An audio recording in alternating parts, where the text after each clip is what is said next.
My name is Sophia Hawkins, and I'm an intern at YouthBeat working in collaboration with the Oakland side. As a young Black woman, I always found myself riddled by anxiety around expressing my concerns about my reproductive health. But all of this changed after discovering the community of Black midwives and doulas in Oakland. Before we begin our discussion, I'd like to ask them to introduce themselves. My name is Linda Jones. I'm a birth and postpartum doula here in the East Bay. I've been a doula for about 30 years plus, and I'm also co-founder of an organization called Black Women Birthing Justice. My name is Samsarah Morgan. I've been a doula for 40 years, most of that time here in the Bay Area. I am the executive director of the Oakland Better Birth Foundation and NIA Healing Center for Birth and Family Life. My name is Jewel Buchanan-Boone. I am a full spectrum doula here in Oakland and the Bay Area. I am a member of Roots of Labor Birth Collective, and I also have my own private practice. I've been a doula for about 6 years now, and I specialize in birth, postpartum, miscarriage, and abortion. Right. So, how would you define a doula for someone who doesn't know what you guys do? I would say that a doula is a support system. We help to not only deal with the emotional components, but depending on where folks are giving birth, we also help to assist in hospitals, in home births, in birth center settings, and help to coordinate and facilitate the entire flow with as much intention as possible. And so if folks are needing anything specific, we help to lift that up and support them in that capacity.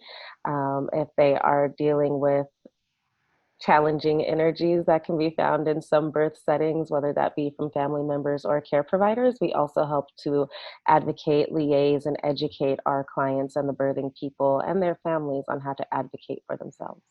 So how do you guys feel like the current, I feel like this is an umbrella term because there's so much stuff happening, but how Black Lives Matter is kind of shifting the public's perspective on reproductive justice for Black women? I see where this kind of connects with birth, and that what's going on in hospitals right now is kind of the same situation we have going on with police. It's a system that is very racist, for lack of a better word, and the reason that Black women are dying so much more than white women, it has nothing to do with our physiology or our structure or who we are or the fact that we're Black. It has to do with the way we're being treated in these institutions. And when you walk in and you're judged just by walking in as a Black person, that you're going to be, combative, or you don't know anything about birth, or you don't have a partner, or you didn't want to be pregnant, or you don't know how to take care of your children, they're going to be taken away from you. If all of this is what's judged when you first walk up to a counter to have your baby, it just goes downhill from there, because we aren't treated well, and we aren't listened to about our own bodies. And what we're doing is trying, in the birth justice field, is trying to change that paradigm so that Black women are being listened to, and that we do know our bodies, and we don't need to be cut open to have our babies. We don't have to be in the hospital to have our babies, and we need to educate Black women that they have choices around what they want to do when it comes to their birth. It's an amazing phenomena that the Western medicine has taught people that they can't have babies anymore. If you're 35 in a minute, you're supposed to be, geriatric. That's not true. That's not true.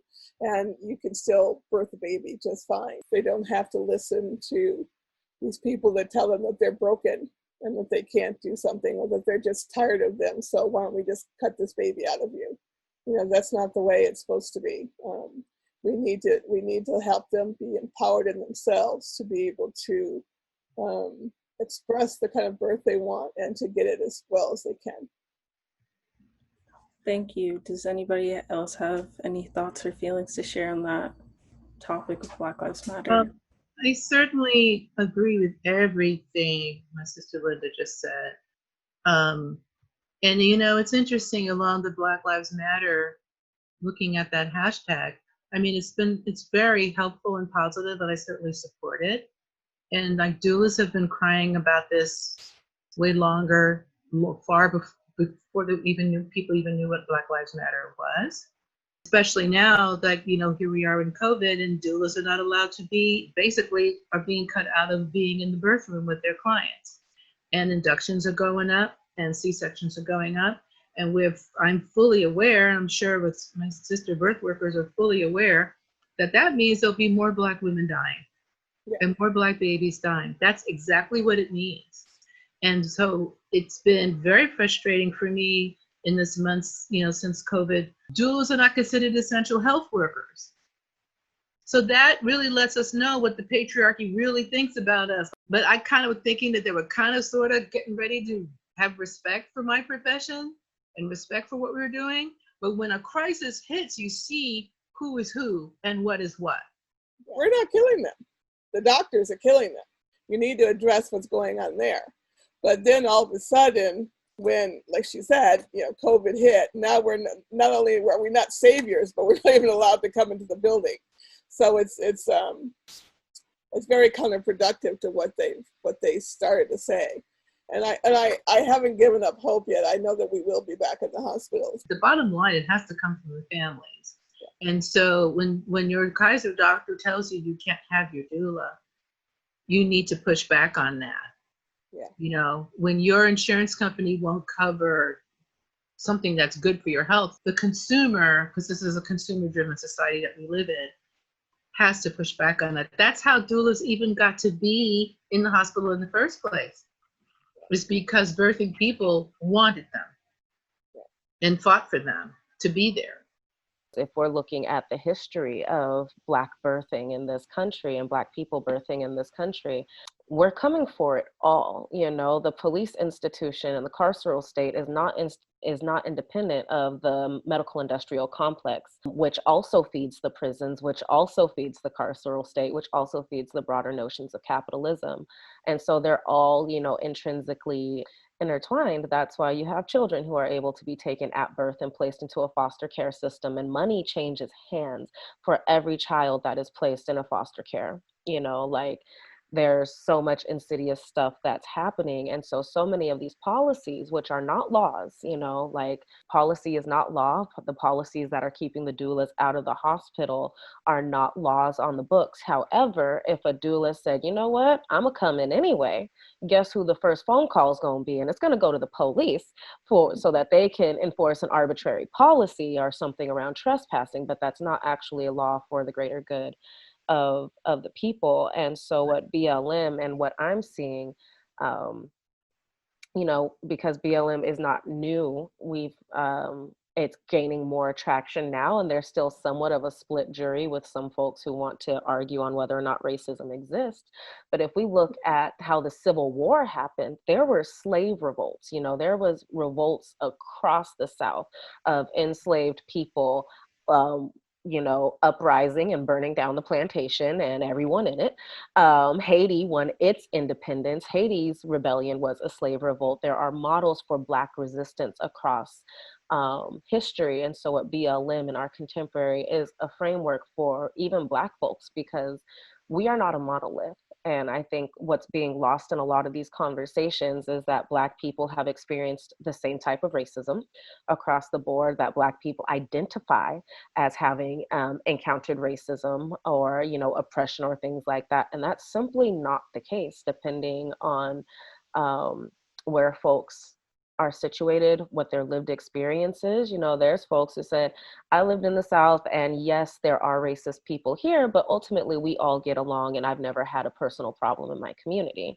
Who is it for one of us to say, oh, well, you've been racist against? And so we have to provide different ways for folks to plug in, and we also have to provide alternatives to divest from these institutions. And then that's a lot of what I think the power of BLM is not only calling out the problems in the institutions, but once you're in struggle, you can't glorify the fact that we are struggling, the fact that we are struggling against oppression as a place to be. And I think that's part of what the media's role is galvanizing your average person to want to be out in the streets and thinking that, the uprising and the protest is the only way, without giving a clear contextual framework that we are actually looking to dismantle these institutions. And if it means, creating your own birth center or having a home birth or things like that, that's where we're seeing a lot of the spikes. And the reality is due to racism and the ways that we embody its impacts on us. My ultimate goal is, one, to create alternatives to these solutions, but also as a citizen, I want my government to do what it's supposed to do and do it well. If I'm going to a hospital, I want to be able to go in and be taken care of with care and dignity and have the proper medical attention and be able to leave there alive. And in, hopefully better shape than when I went in. Whenever things are rooted in white supremacy, they are going to bear the fruits of white supremacy. And BLM, for lack of a better word, is trendy and it's mainstream. And there's still work that has to continue to be done because we're still not humanizing trans people. Trans folks can have babies too. Trans folks can breastfeed. Trans folks need full reproductive care. They should not be excluded from this. Solo moms by choice or solo moms by circumstance consistently have to be reinserted into the conversation because we're still dealing with the respectability politics of being good enough as Black people, even within our own communities, that it's still an uphill battle. So the more that we can do to give folks the tools and the language to advocate for themselves and to deconstruct notions that are actively harming our communities. I'm so happy that there's money being dedicated to, we need more Black doulas, we need more Black OBs, we need more Black midwives. Yes, we do, but we need these folks trained in a practice and in a praxis that is not still inherently rooted in white supremacy, because race-based medicine, quote unquote, medicine, is still being taught. And so we have to divest from these notions of what success means and what we're allowed to do and what we're allowed to bring into the classrooms, because we have to remember that these institutions are for the people. A population is a populace, which means of the people. And I've had people switch away from Black OBs and switch away from Black doulas and switch away from Black midwives because of the way that they practice still is rooted in white supremacy, is still rooted in patriarchy, and is not grounded in what the community needs. Don't come through and be a Black doula because you have a savior complex. You ain't saving nobody. You're actually adding to the body count. So as someone who is in a profession, like we're all in this profession, we have consistently been disrespected, overlooked, erased, etc. All of these things. We're highly protective of the folks who come through, because when you're creating circle and you're creating ceremony, you can't have folks who are ascribing to what some white person or to what some white ascribing person validates. Overall, this is not a safe country for any woman to give birth. This is not a safe country for any birthing person, any person to get pregnant. This is the most dangerous country of all the, what's the fancy word? Industrialized. Of the industrialized countries, this is the safe, the most treacherous one to do that activity in, okay? Because money drives medicine. In other countries, they have single payer.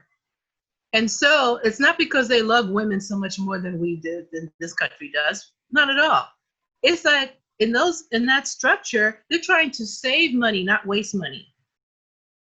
And so it makes sense to let the midwives, who are paid less than a trained surgeon, it makes sense to let them catch the babies.